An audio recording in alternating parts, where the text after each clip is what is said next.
Welcome back to Football Daily, where today, in honour of Ramadan, we're listing 10 footballers who turned to religion. 10. Kaka. Anyone who has even heard of Kaka has probably heard the Brazilian talk about God. Unlike many stars from his country, Kaka did not grow up in poverty, but in middle-class comfort until he was 18.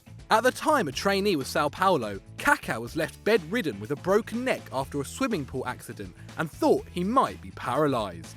The youngster prayed for a return to fitness and set out his goals, playing professionally, appearing in the World Cup and getting a move to Europe. He couldn't have dreamt of the success he would achieve. After recovering his strength, he began donating 10% of his earnings to Christian causes, and when he eventually won the Ballon d'Or in 2007, he returned to Brazil to display the award at his church. Kaka even remained a virgin until he got married at the age of 23, and has claimed that he plans to become a pastor when he retires.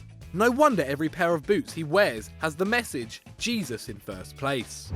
9. Canoute. Malian forward Freddie Canoute played for Lyon, Spurs and Sevilla, winning 6 trophies during his 7-year spell in Spain.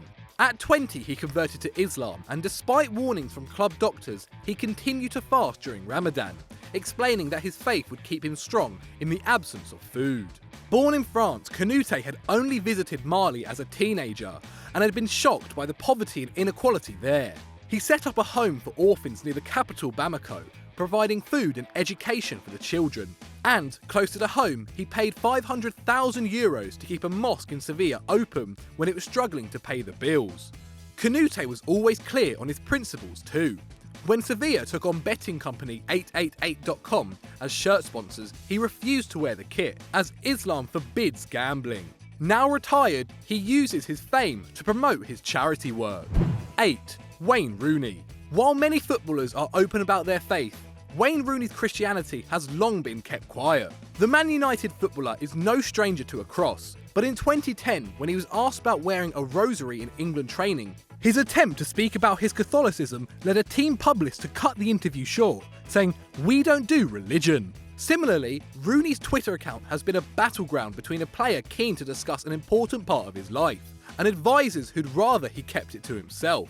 Rooney has tweeted at pastors and religious TV networks, but every time the comments have been deleted quickly. Nonetheless, Rooney's childhood on Merseyside clearly gave him a lasting belief in God, even if it still led back to football. "I said my prayers most evenings," the forward said. "Usually though, I was praying for Everton to win on Saturday." 7. Emmanuel Adebayor. The polar opposite of Wayne Rooney is Emmanuel Adebayor. The Togolese does nothing quietly, and his conversion to Islam in 2015 was no exception, as he posted a video online of his Shahada ceremony, in which he proclaimed his new faith. Before that, Adebayor was a Christian, frequently talking about God on social media, and even posting pictures of himself with priests. But in 2015, Adebayor was in a bad state, claiming on Facebook that he had been threatened with a knife by one brother, robbed by another, and that he had often considered suicide. Things seem to have died down since, with Tottenham granting the player compassionate leave to seek professional help. The striker is now in Turkey, where he's hit 6 in 9 for his club. 6. Mehmet Scholl. One of the most gifted playmakers of his generation, Mehmet Scholl was a brilliant dribbler and a creative talent. Educated at Karlsruhe, he spent 15 years with Bayern Munich, winning the Champions League and 8 Bundesliga titles with the Bavarians. Born in Germany to Turkish and German parents, Scholl earned 36 caps for the country and won the European Championship in 1996. Thanks to his father, he grew up with Islamic principles, but never fully committed to the religion, believing instead that there are multiple ways to be a good person. That led him to adopt the ideas of Buddhism instead, though he maintains he is not a real Buddhist, but simply finds that his practical advice and lack of strict rules help him live a better life. 5. Frank Ribery. Another Bayern player is up next, and Frank Ribery's adherence to Islam is well known. He grew up in a heavily North African neighbourhood, and when he eventually married an Algerian woman, he converted officially, adopting the name Bilal Yusuf Muhammad. But Ribery hasn't always kept to the standards his religion requires. In 2013, he went to court after it emerged that he slept with a 17-year-old prostitute. Ribery admitted that he had slept with the girl, but denied that he had known she was underage, and somehow avoided jail time. And his faith has sometimes caused frictions with his teammates. After winning the Bundesliga in 2013, as part of Bayern's historic treble, Jerome Boateng chased Ribery around the field before throwing a huge pitcher of beer over him. With alcohol forbidden in Islam, the winger was unsurprisingly pissed off.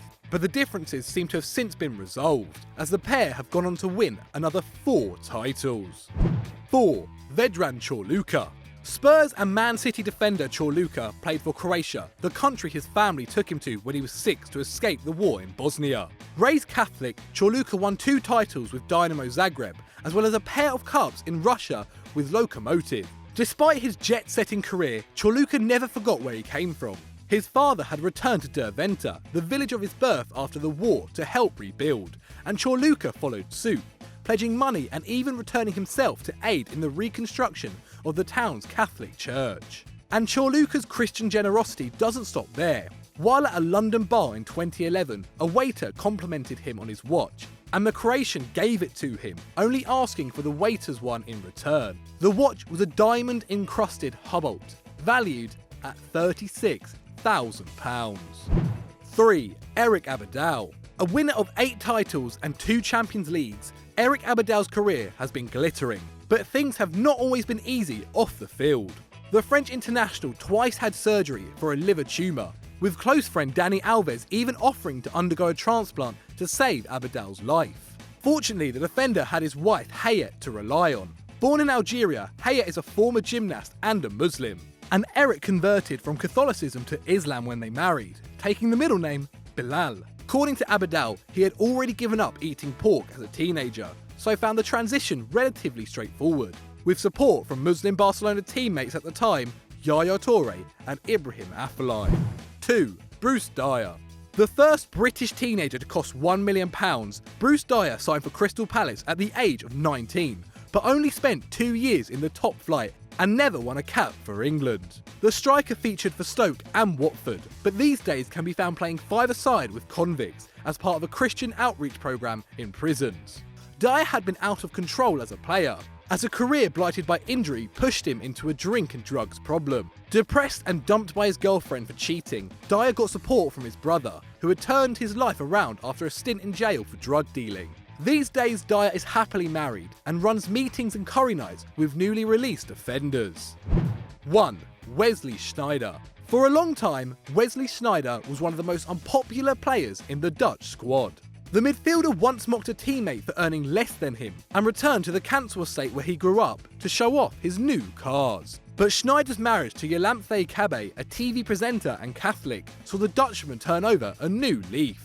Then at Inter Milan, Sneijder was baptised at the club chapel by Inter's club priest, and the most successful year of his career followed, as he led Inter to the treble and scored 5 goals at the World Cup as Netherlands reached the final. "Religion has given me a new drive in life," Sneijder said. "Life feels a lot easier than it ever did before." No wonder, given that he prayed in his room before every fixture at the tournament, and ended up being named man of the match in 4 of the 7 games the Dutchman played.